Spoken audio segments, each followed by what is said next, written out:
Znači, htio sam da te pitam, šta misliš šta je bolje? Više ponavljanja ili manje ponavljanja? Za šta si ti?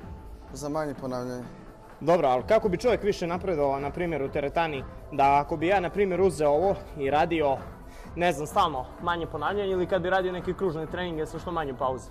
Pa kružne treninge, ako gledamo ovako celokupno, su okej. A ako si već malo napredniji vežbač, treba ti intenzitet.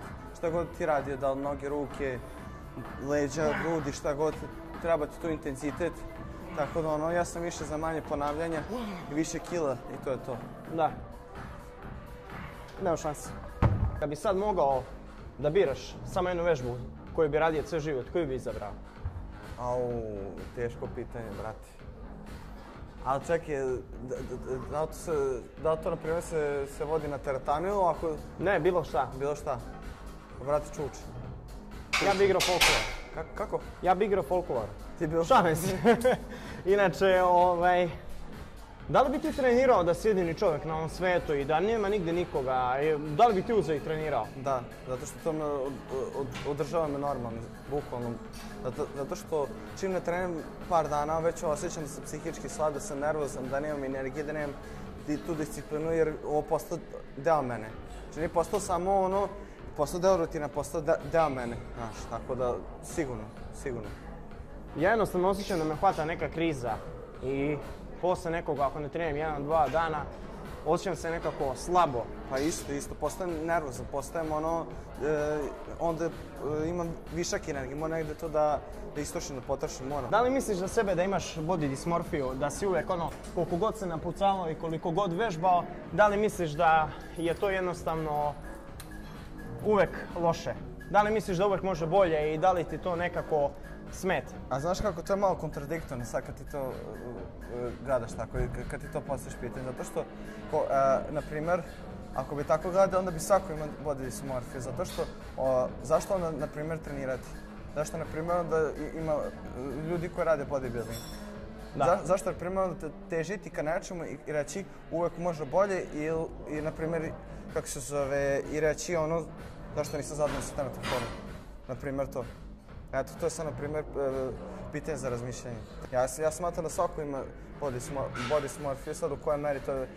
Ja evo smem za sebe da kažem iskreno da ja imam prvi.